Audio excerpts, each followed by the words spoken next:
You are listening to That Big CEO Energy, where we talk all things business, life, marriage to create an impactful community, teaching you how to lead your life and your business with compassionate strength. It can be scary stepping out from the barriers we still carry while we were once employees and change the narrative to take charge of your business and team.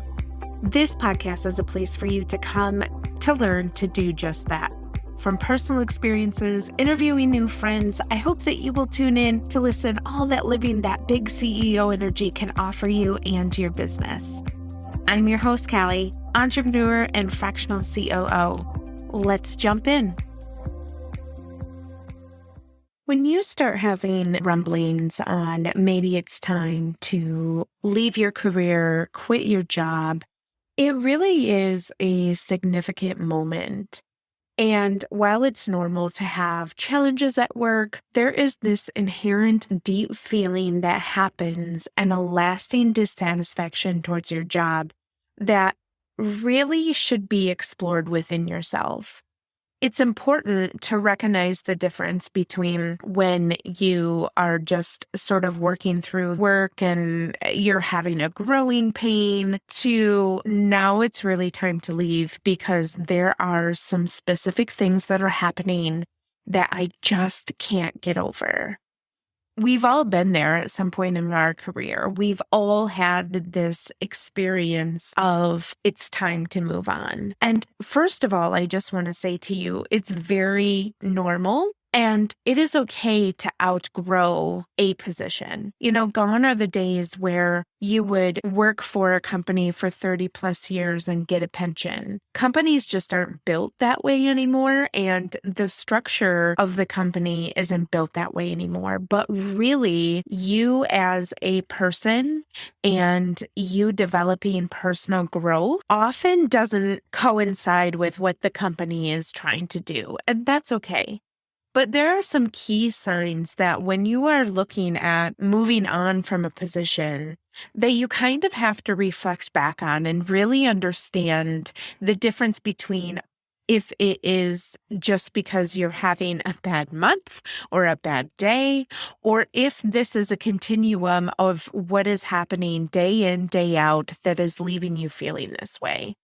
So one of the first things is if you are feeling like your skills are being underutilized, that really is a cause for you to look internally and say, even though I'm comfortable, does this job challenge me enough that I can either speak to someone about getting different assignments, different areas of expertise to enhance my skills? Or is this job in a position where I'm just simply outgrowing it? Staying in this type of situation may limit, number one, your growth potential, but it also may lead to feelings of complacency or even worse, frustration, and beyond that, resentment. And this is especially true if you have worked in a company where you are wanting to utilize your different skill set. And maybe you've had these conversations with your leaders to say, I have all of these skills available to you. I'm not understanding why we can't find an area where I can exercise them. And if the opportunities are denied by your manager or your senior leaders, we really have to determine on if you are just being underutilized because of intimidation or because they don't think that you are fully capable, which I would venture to say that this is all up to personal discretion, right? If you have the inherent knowing that you can complete XYZ job because you have the skills and you have showcased them to your employer and you are actually utilizing them in a different area and they still are saying, well, it's different because that's really a cause and a stir for you to look and say, you know what, maybe it's time for me to pack up and go because you are not using me and my skills to the best of my abilities. The next type of situation where it could cause a sign for you to leave is you're just not passionate about the work that you're doing anymore. Or maybe you never were. Maybe you took this job because it was good on pay. They had all the flexibility that you are needing. And even if they don't have the flexibility, it's, steady income. And so why would I need to leave? And really, it's defining what your greater sense of purpose and fulfillment is. And if it's not found in the work that you do, that really needs you to reflect on that, because we spend so much time working. We spend our days, whether or not you're an entrepreneur, whether or not you are working for a corporate environment, we still spend the bulk of our day doing some type of quote unquote work. And if you're not passionate about what you do, you ultimately are going to put yourself in a position where you're going to be resentful to yourself. And you're going to get to the end of your life and say, I really didn't follow my true calling because I was scared. And it often results in higher rates of productivity and improved outcomes, and sometimes feeling like you're not even working at all when you can follow that passion, when you can find what you're passionate about and either find a company that understands that value, or you carry something into being an entrepreneur, that's how you develop your higher rate of productivity or feeling like you're not working. But without this, work can really feel monotonous and feel more like even just a job than a career. It's so funny because I say job than a career. I was in HR in the recruiting space for a long time. And I remember going to a seminar and he said, there is a huge difference between someone who wakes up in the morning and says that they're going to their job than someone who wakes up in the morning and says that they're going to their career. The job is the actual physical task that you're doing, but the overall feeling that you have within your employer or with being an entrepreneur is your actual career. And when you feel like you're just going to tick the tasks off and just complete the everyday job that you're doing, you get into a rut and you start feeling monotonous. And you may even feel like you're wasting your potential by not utilizing your skills for something that you're truly passionate about. Like if you don't feel excited about the work or the company that you are working for, you truly need to reevaluate what it is that you're doing. But more specifically, if you're not passionate about the work, is it the work environment that's unhealthy?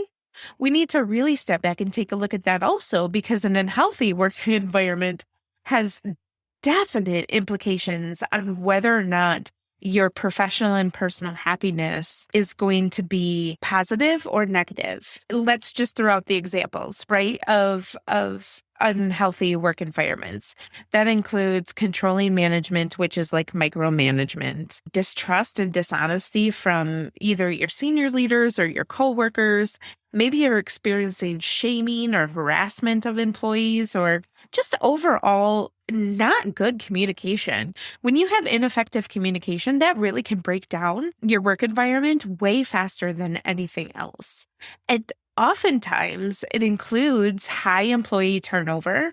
And one big thing to really explore is that when you show up to in an interview and they say, we're just like a family, that is unhealthy, because if you look at any family, you know that it's dysfunctional, right? So when we utilize just that blanket statement of, oh my gosh, yeah, we're a family, that's not good. I want people to be held accountable. I want to feel like we're all on the same team. I want to feel like everybody is included. And we all know that most families, there are one or two people that are either the black sheep or they don't feel like they're being included. So really, how can you say to someone, oh yeah, we're just like a family? That's not okay to say. And if that ever comes up in an interview, that is a red flag and you need to run. But more specifically, if the employees are not speaking honestly out for fear of retaliation from higher up, that also needs to be explored. If you find yourself in an environment like this, you need to understand that you first need to find some coping mechanisms, but also start to implement them while you're looking for a new job. There is nothing more sickening than a work environment that is unhealthy. And at the end of the day, out of all of these signs that it's time to leave your job, If the work environment is unhealthy, that is number one. So if you don't have a toxic work environment, but you also understand that where your position is sort of where you're always going to be, because there's really no opportunities for growth and there's just kind of a ceiling, that really works back to following your passion. Are you okay with being in the same position for the rest of your career? And if you can honestly say yes, because all of the other contributing factors to what you're matching up against are met, then great for you. Turn off this podcast and move on with your life. But if you know that there are no longer opportunities and you are wanting to grow within your organization or within being just a general person, it's usually time to move on. Almost every company has sort of a ceiling for their workers. I remember being in insurance, and when I was interviewed for the position, he said, I just want to let you know right up front that this position is the ceiling. We are a very small company. We have the people that we have because they have been here for a long time, and so there is no room for growth. I knew that when I took the position, but I also knew that that wasn't going to be my forever home either. So utilizing your positions as a stepping stone is also not wrong. It's not called job hopping when you have a validated response on why you're leaving a position. And it's perfectly okay to say in the next interview, look, I took this job and we had a very honest conversation about what the opportunities for growth were.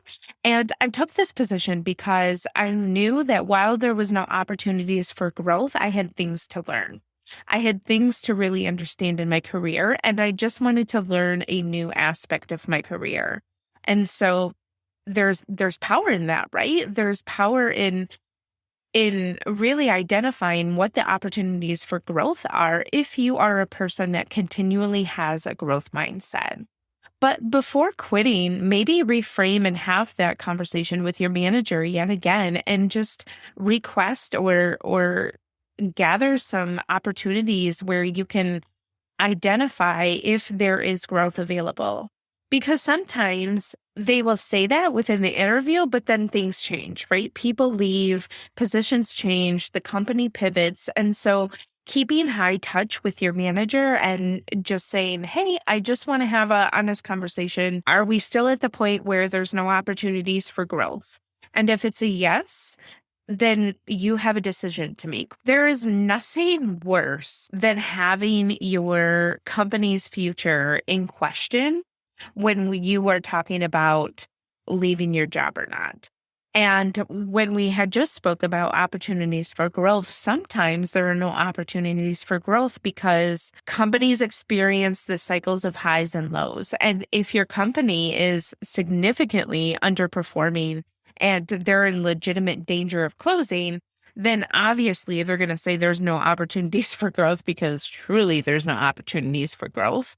So when you're working, just keep in mind and keep sort of your spidey senses open to hear about the rumblings and really capture if there is going to be a closure or how their financial health is. And what I would say too is there's power in companies that are totally transparent about their financials with their employees. Employees really love that, and employees are more engaged when they can understand where the financial health is for the company. And they're more apt to either do one of two things. They're going to make sure that the financial health of the company is staying afloat, or where it's trending where the financial health is becoming poor, they will leave. But you should always be fair to your employees. And you should always look for the financial challenges that can jeopardize the future of whatever company you're working in. And it's just staying open-minded and staying in tune. Obviously, no one wants to wish for their company to go under, but it's a real thing. And especially nowadays when we are transforming into working from home and becoming more remote, if companies aren't pivoting and shifting towards this, they really are leaving a lot on the table and they really are putting red flags in the air. Especially if you have sort of that senior leadership that comes back and won't allow the flexibility for the employees to work from home or have a flex schedule, they're missing the boat. And what happens is the world won't stop. The world will continue to shift to sort of this remote position. And if you are a brick and mortar, or if you are a company that just doesn't love the idea of having a remote workforce at any capacity, you really need to look internally to that. So I'm sort of speaking to both sides of the business, right? You as the employee, but then also if you own a company that maybe you have growth problems and maybe you have a high turnover, these could be some of the contributing factors. Above all, if you are grossly undercompensated, and I know this is a hot button specifically right now, especially when we are specifically talking about the gender and the age gap compensation that is happening within companies. Bottom line, you can go to glassdoor.com, you can go to other websites where they will show you the median range for the position that you are doing within the area of where you live. And quite frankly, if you are finding yourself in an undercompensated position, number one, you need to reach out and have a conversation about what that looks like and come prepared to the meeting. So some hot tips for that are: show up to the meeting with a list of literally everything that you do day in and day out, especially if you are flowing in and out of different departments. But then also show up to the meeting with all of the documentation that you have gathered from glassdoor.com or wherever it is that you found your sources. Make sure that they're credible sources, and have that conversation with your HR leader, whoever is in charge of providing compensation, and say, look, this is where we're at.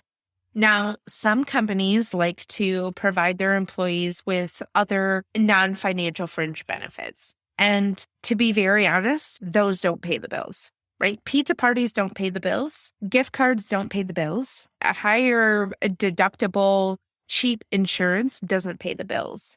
What I will say, though, is if you provide your employees with 100% employer paid benefits, this is of service to your employees. Because when we are in a healthcare system that makes the employee pay out a ton of not only insurance premiums, but also deductibles, you really are underpaying the employee, because they are having to then turn around and not only pay the insurance premium, but they have deductibles that they have to pay. They have co-pays they have to pay. And if you want healthy employees showing up to your job, you have to provide them an opportunity to be in their very best health. And sometimes that is you paying the healthcare so that they don't have to worry about the money that's coming out of their paycheck in order to compensate for that. So truly, having that compensation conversation really comes down to, are you being mismatched against your value and your growth potential? And if it's a yes, it's time to go. It's time to find somewhere where both of those things can be met and honored, because they value who you are as a person, what you bring to them as an employee, and the compensation that matches both of those. And when we talk about values, we have to make sure that the values that we have, that at the end of the day, there's usually a list of 5 to 10 things that are deal breakers for us. And if those are not aligned with the organization that you are in, bottom line, gotta go. Like, no holds barred. You should not have to waver any of the values that you have. Now, I will say, just as a caveat, there are some values that people have that are like, what? And I'm not talking to those people. I'm talking about you as the person who has been faithful to their career, who is a really good employee. You know that you are a good employee. You do the best work. You show up on time, which is one of your values, and you respect your employer, which is probably another one of your values. And you just want to see whoever you are working for succeed, also a value. But if those are not aligned with the organization that is providing you the compensation and they're not giving you that passion within the day to day to continue to grow, and you are compromising your ethics for whatever that is, it's high time to reevaluate where the misalignment is and either can it be fixed by having a conversation with the leaders, or is it time to go the other way? And if you are no longer able to fulfill your job responsibilities because of a physical illness or those values that we had spoke about, or there's just recent changes in your personal life or structural changes within the organization, if there are changes within your personal life, there is power in saying something. And I want you as an employee or as someone who has a team of people to understand this. You are a human. You are a complex human. You are a human that shows up to work or has a business where things might fall apart. And that's okay. But what's not okay is you just putting on a shiny face and showing up every day and saying nothing. If you're in an environment where you can't say something, well, red flag there. But if you're in an environment where you are loved on and you're having that personal growth and everything is perfect, and all of a sudden something changes in your personal life and you're actively choosing not to say something, I want you to explore that. And I want you to really lean in and tap into why that is. Because people are people and we're all complex. There is not one person. And I understand that when you are working for someone that needs to adhere to the things on the black and white paper, there's also a gray area that we also need to be living in. And dare I say, if you're in the HR space and you are an HR leader, I'm going to say this with love. Give your employees an opportunity to come to you and lay their heart out, and all you have to do is listen. You don't have to do anything with the information, because creating a safe space for your employees should be the number one value that your company has. And if you can't provide that to them, then maybe you're not the best fit for that company or for the employee that is trying to utilize you as that space. So I'm going to leave that there. So another sign that maybe it's time to move on is there are just better opportunities available at another organization. You know, sometimes you won't even be looking for a position. This has happened to me plenty of times where I'm not even looking for a position, but sometimes things just fall into our lap where we can compare and contrast. And while you don't want to leave and while it's super scary to leave, sometimes the opportunities that exist at the company are just better. And that's okay. What I will say too is sometimes the grass isn't always greener. So if you are coming across a company that does have better opportunities, I would search out someone within the company and say, do you have 5 to 10 minutes where I can gauge your interest on how much you either love your company or total confidential? I don't know you from Adam. I have no skin in the game, but I just want to understand on if I should even apply, because I really value the people that are within the organization that either really love their job or don't love their job. And I would just love some feedback. And more often than not, people are eager to have honest conversations about their companies if they are super jazzed about working there and they really truly feel like they can provide some valuable information at the risk of not getting cut off at the knees by their HR leader or senior leaders within the company. So I definitely encourage that. But if you need more work-life balance, if you have a strong work ethic, that is great. That is a positive trait. And occasional overtime is always inevitable if you are, number one, an entrepreneur, because you're always working overtime.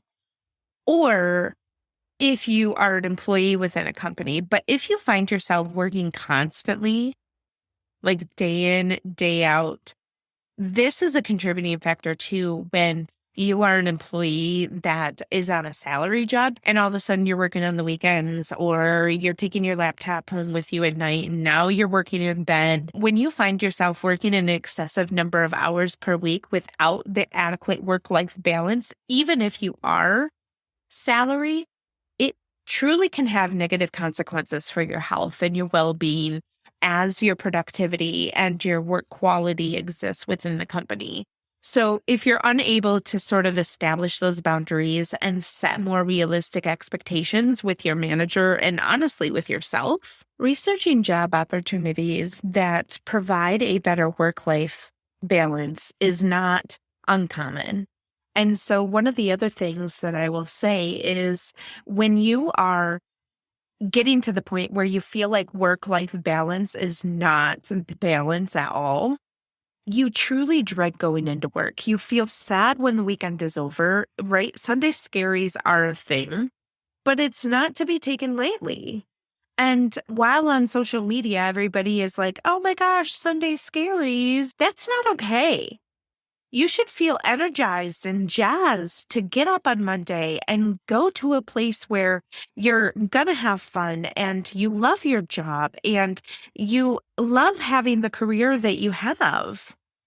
And if you don't feel that way, what is happening behind the scenes, whether it's in your personal life or your professional career? What is happening to where you dread that? If you truly can't picture yourself there long term, don't stay.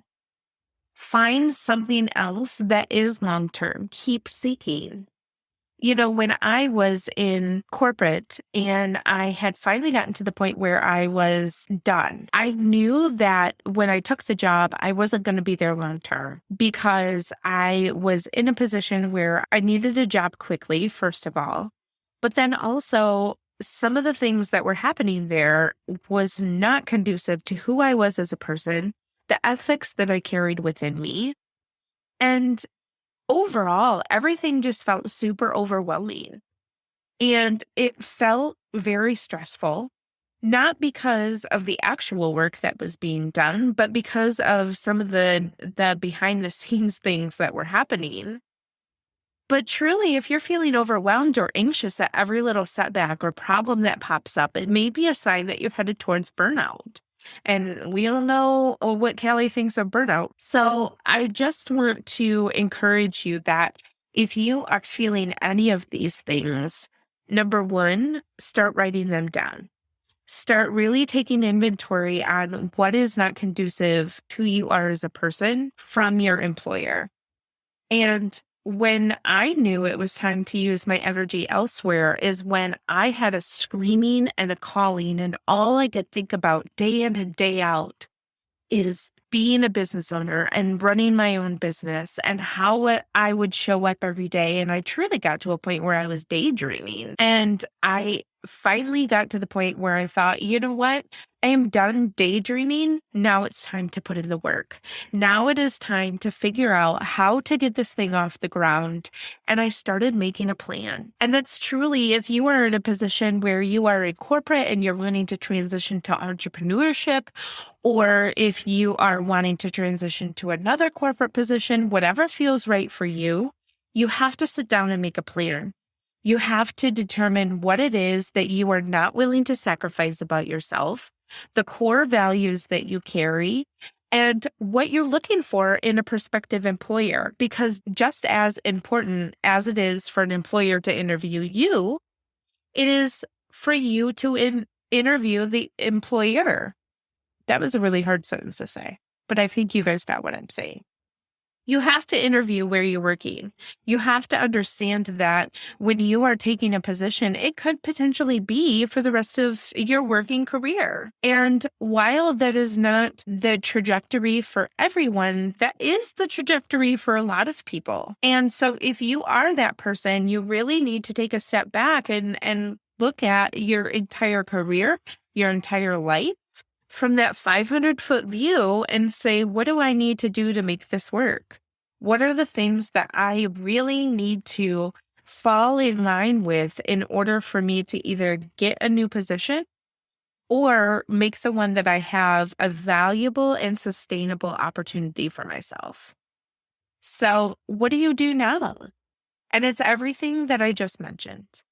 Get out your piece of paper and your pen. Get out your little notebook and start taking notes and start journaling about the way that your company is treating you or that your entrepreneurship is not matching up to what you thought it would be. And make a plan. Make a plan to execute your strategy and fall in line with the things that you have determined that you are going to do. But don't give up. Don't give up on yourself. Don't give up on the potential opportunities that are waiting for you. Because as someone in the clubhouse room that I was in today said, which is so powerful, the market doesn't wait for you. And so if you are feeling like, I got plenty of time, guess what? You don't have time. You don't have time because time moves so fast. And expending your energy into a place where you know deep down that you don't want to be expelling that energy, it's time to shift your energy somewhere else. Now, for the employees that are wanting to move into entrepreneurship, start thinking like a CEO. Start building your business from the back end to the front and make that plan. You will not regret it. Think big CEO energy because you have that big CEO energy. And I am so excited for you to use it. Thanks for listening to That Big CEO Energy. If you heard something today that helped you, I would love it if you would leave a review and share it with your friends. This helps more people like you become inspired just like you are. If you would like to learn more about how I can help you streamline and position your business for growth or lead your business as a CEO, feel free to jump into the show notes with all of the links to find me. And don't forget to head over to Instagram so we can be pals.